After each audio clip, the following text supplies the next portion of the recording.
And it grows up this culture of those that are the most able get the most food. Those that are the strongest get the most food. You might think it should be the other way around, but so the sick and the old and children just simply get less. When you've got a scarcity of food and all you care about is how much labour you can squeeze out of people, you want to make the most of the strong ones. It's so brutal, isn't it? It's so brutal. And kids were punished as adults, just the same as adults. If they slacked or whatever, you could just be beaten to death, even if you was like 11 or something. Quite a lot of the time, families would send their kids to the canteen. They've got to toil all day long, and the lines at the canteen might be an all day long queue or more than that. So quite often you send your children, and then it becomes very immediately a case of physically bullying people out of queues and stuff. Just physically pushing them out of the way. What can you do? Full-grown man, you're 9, a full-grown man just physically pushes you out of the way. What can you do? That played out an infinite number of times. But also your own family members become your competitors. There's loads, again, I don't want to tell many anecdotes of individual cases, but I've read quite a few accounts, like 2 brothers that are about the same age, or about the same strength, will just physically fight over every scrap of food. Or you've got a pitiless father who'll just eat all his kids' rations. Or a stepmum who makes sure her real kid gets most of the food and the stepkid gets almost nothing. That sort of thing. Yeah. Or like an old member of the family, a grandparent who's just a pain in the arse. They get a little bit less food, increasingly so, until their weakness they shuffle off because they're too weak. It's just horrible. There was this the so-called saying of losing a child, that you could lose a child in inverted commas. It means you give them away or just abandon them, quite often by the roadside. It happened en masse. Some of the cities were filled with little gangs of kids that have just been abandoned by their parents. They thought that they'd more likely have a better life in an urban setting. A lot of people in the country thought that there was jobs and food in all the cities, and was a little bit more than in the countryside. So they would take their kid to the city or the outskirts of the city and abandon them there. But they'd say they'd lost the child. Dakota says, quote, "But in most cases, children stayed with their parents to the very end. Across the countryside, in countless villages, starving children with swollen bellies and pipe-stem limbs, their heavy heads wobbling on thin little necks, were left to die in peasant huts, by empty fields or along dusty roadsides." End quote. But on reflection, Mao did more good than harm. So, reflection. Some people could argue that. On careful reflection, it could be argued that Mao did more good than harm. As for women in general, like the topic of women, traditionally in China, in the imperial period and before, maybe a bit of a cliche, but women did crafts a lot. That's what they did. Household things, raising children, and crafts, all sorts of crafts. Incredible craftsmanship. Small little cottage industries. The men went out and worked hard in the fields, and women did sort of crafts and stuff. But of course, all that was put to an end. Under communism, they were paid less. What little or any pay you did get, or coupons, women got sort of as a matter of statute less. So there was no equality there, despite some of the rhetoric. And being pregnant and menstruation just simply weren't recognised as a thing that would stop you from doing hard labour. Just simply not recognised. If you wanted to try and take time off because of either of those things, your food ration was cut, or you might just be beaten, or publicly humiliated for being a slacker, for being a rightist or something. Rape became endemic. Some carders would, just sort of sexually assault, whether it's a full-blown rape or not, but just sexually assault anyone and everyone they fancied at whim. That was just, again, a perk of being a party member. And it seems, morals just go out the window when famine stalks the land. There was a lot of what's called sex-specific humiliations. So if you was part of a struggle session and you was a woman, nearly always you'd get stripped naked and humiliated in one way or another. And Chinese people traditionally are not like that. I've heard it said that perversions played out in the Great Leap Forward that would have been unthinkable before 1949, before the society was turned upside down. People that weren't like that, didn't ever show a streak of sort of sexual sadism. They do in the Great Leap Forward for many complicated reasons, but mainly sort of peer pressure and that you yourself have been brutalised and all sorts of reasons. But I mean, quite often they would have nude parades for any women that had been denounced or on their way to a re-education camp, quite often stripped, even if you're old and stuff, which would lead to suicides. There were a huge amount of suicides, especially among women, for shame, for having been so thoroughly shamed. Again, just one anecdote, a woman who gave her carder some back chat about nothing, about some minor thing, just gets like tied to a tree, naked, and just pelted with crap, actual feces, and just forced to walk through the town like that and stuff, and just kills herself afterwards. Like, that sort of thing played itself out loads and loads and loads and loads of times, an untold number of times. Prostitution became rife again. When the communists first got in 1949, they stamped down on it. But during the Great Leap Forward, when, it's truly desperate, it exploded again, apparently. But not just sort of normal prostitution, so to speak, for money. It would be for food. It would be for, not just money. It would be for survival. Or quite often, in rural areas, trade in sex was disguised as marriage. So a woman would go to the next village and say, in inverted commas, that she's marrying that guy. But in reality, she's just sleeping with him for some money, and she goes back to her own family in her own village. Like thinly disguised sex trade to put a veneer of acceptability on it. That happened a lot. and just trafficking in women whose husband or the male members of her family that provided had all gone or had all died of starvation or whatever. You find yourself trafficked.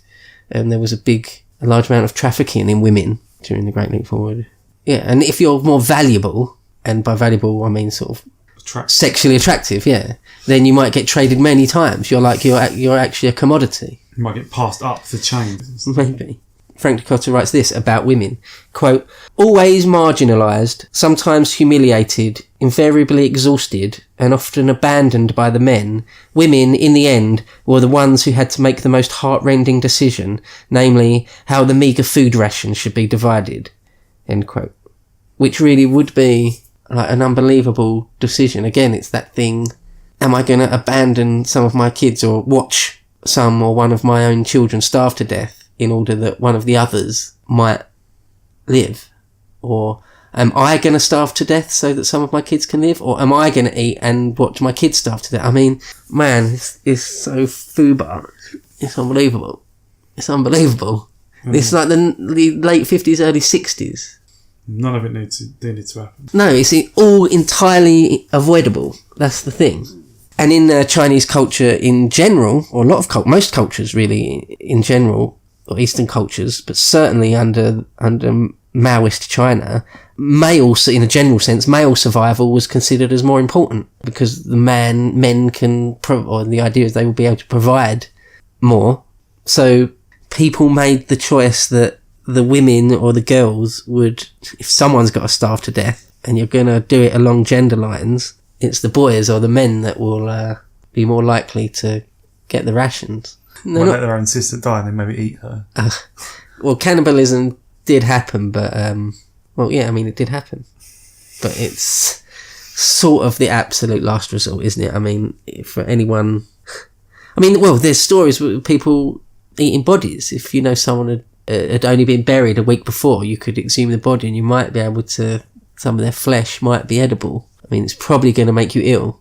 But when you're starving, the idea of eating something that might make you ill is... You don't care. I'll get onto that in detail actually in a minute. So the elderly suffered. Oh boy, you didn't want to be old in Maoist China, especially old without any kids of your own if you haven't got a family to, really look after you. Again, in Chinese culture, traditionally, the old are revered. It would be an anathema to just chuck your old people out on the scrap heap.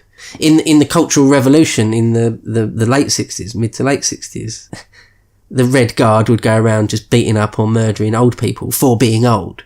That's really an extreme logical conclusion of the sort of thinking that was coming out of the Great Leap Forward period, that if you're not producing, if you're not able to help production, then you're just a drag, you're just a liability. So there were some sort of old people's homes, I suppose you could call them, but like everything else, they were just absolutely terrible, and it basically meant death. It was sort of like a place where you would go to be neglected to death. The elderly were just seen as expendable, unless your own family were able to totally look after you and feed you. And how many times would it play out that when you comes down to that, whether you're going to feed your 10-year-old or your 10-month-old, or whether Nan gets any food? No, Nan doesn't get any food. And yet all their cultural habits for a long time before had been listened to and follow the old. Right? And as far as the state were concerned, if you didn't work, doesn't care that you're old, doesn't care that you're pregnant. Get to work. Yeah, or doubled over with menstrual pain, or that you're 82. I don't care, work. Or you can't, no rations for you. And then that's a downward spiral, of course, because then you're weaker even.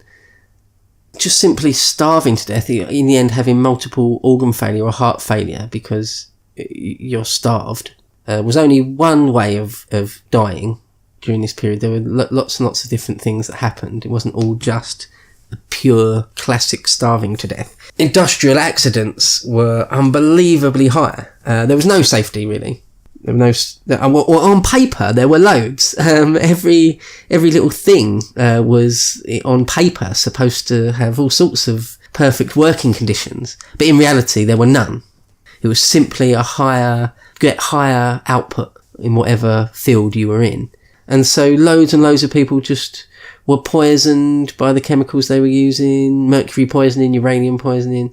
There were just loads and loads of just people burnt to death in fires and the furnaces. People fall into, all sorts of industrial waste and die, and mines collapsing. Like hundreds of people will die in a mine collapse sometimes, and there's loads of them. They didn't bother learning about the geology or how to really sink a mine properly.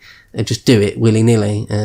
There's plenty of people available. Yeah. What does it matter if a few people die when the industrial output of the state is at stake?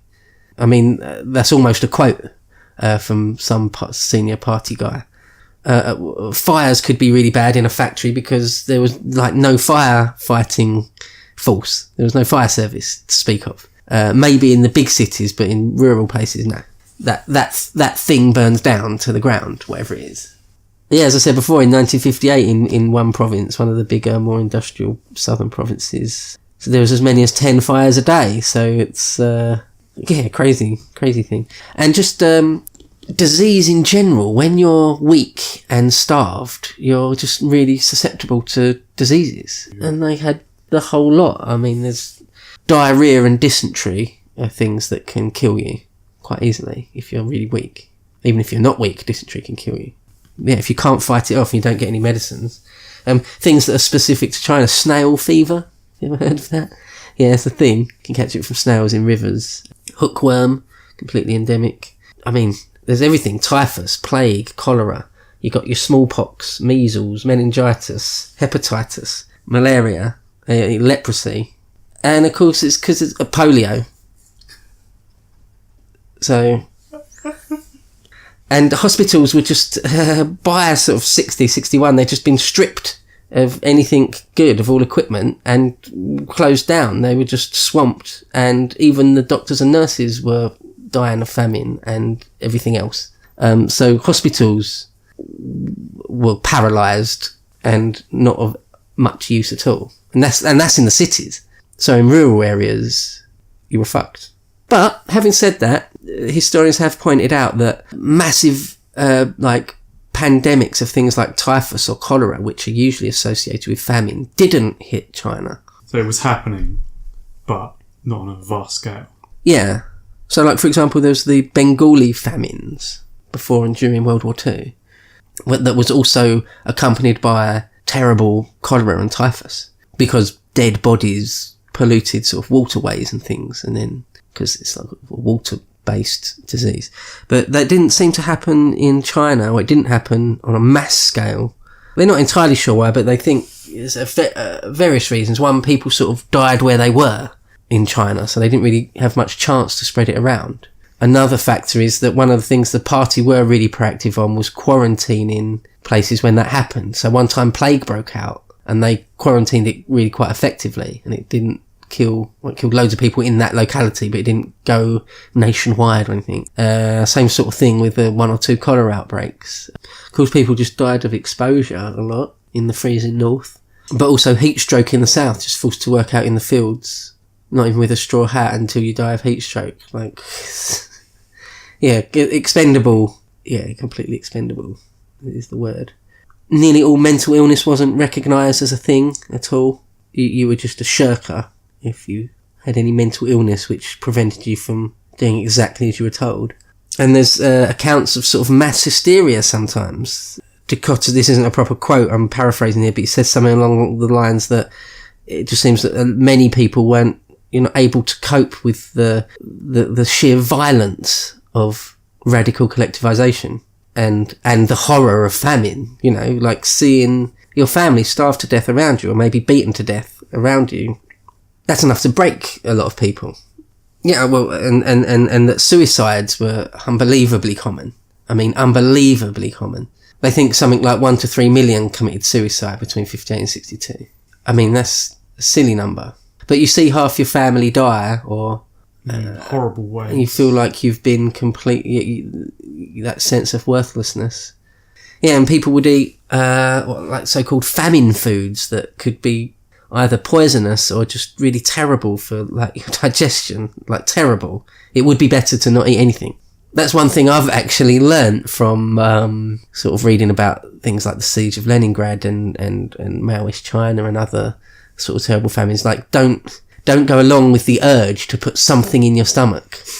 It is counterproductive. Like you're lost at sea. You can't just drink the seawater. It will dehydrate you more. It must be such an urge, right? To be lost at sea with no water and you're going mad from thirst. Anyway, but people would eat sort of anything, like the husks off of wheat, just the chaff. It's some sort of organic material, if you're down to eating the bark off elm trees, the chaff from wheat is probably not that bad. You could make some sort of paste out of it or bake it into some sort of cake type thing. I don't know. Maybe. Or like that centre thing down the middle of a corn on the cob. Like that thing. It's not really edible, but if that's all you've got, you'll try and do something with it. Kelp. You can try and eat kelp. There was this thing that they thought was going to be a great, like a magical wonder solution called like plankton soup. You could, they thought some great minds, sort of Soviet minds, I think, came up with this idea that you could cultivate this type of plankton, like in your back garden or whatever, and it was edible. You could then, you couldn't, it was gross. It was almost inedible, and later they realised that the human gut couldn't really break down the protein, so it was completely pointless. But millions of people were forced to sort of cultivate this plankton stuff, and it was being lauded as a great solution, and it was just a joke. But people would eat, anything they could find in urban areas anyway, anything they could find in the trash, even carrion, roadkill, like leaves, tubers, any sort of tuber you could find. Oh boy. Lotus roots, leather. You can cut leather into little bits, boil it up, break it down, pound it down, boil it again. And you can eat that just about, and it's probably going to fuck with your guts, but it's better than feeling yourself starve to death. Just about. Again, like I said before, that soil, there's like this special sort of porcelain white soil in one place in China where you can eat it. You can like knead it down, boil it up, put like flecks of sawdust in with it, if you've got that. Maybe some seeds that may or may not be poisonous, and make some sort of these sort of cake patties out of it. You can eat that. And it'll probably kill you, but you'll die of starvation slightly slower. Pretty grim. There's one place, they think 250,000 tons of this special white soil earth was carved out by hand. I mean, I've never known such desperation I've never seen it in real life, you know. Just the idea of it is a bit stomach turning, really. I've had days where I've had like dinner maybe 4 or 5 hours after I normally would. It's getting a bit weak. I mean, I've gone 24 hours without food. I've fasted for 24 hours a few times in my life. And it's not fun. You feel a bit nauseous, but then that passes. And yeah, it's not fun. But at no point is it scary. Well, I suppose because I know that if at any moment I wanted to eat, I could. It's not like an indefinite thing. I mean, it's a whole different ballgame. Can't imagine what it'd be like to be being starved to death and see no light at the end of the tunnel. I mean, horrific. The horror of it. It's so slow, taking weeks. And all because of someone's stupid decisions. Completely arbitrary decisions, yeah. I mean, mass food poisoning was completely normal.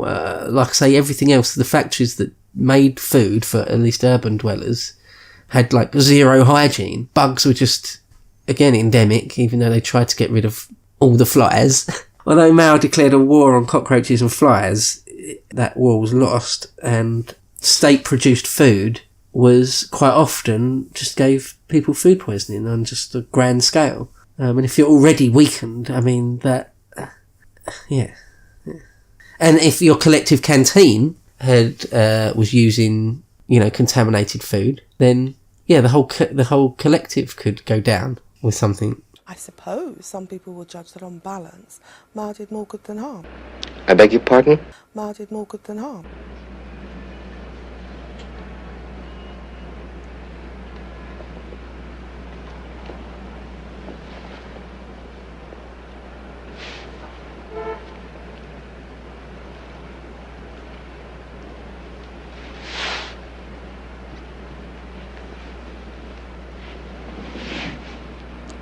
Oh, I see.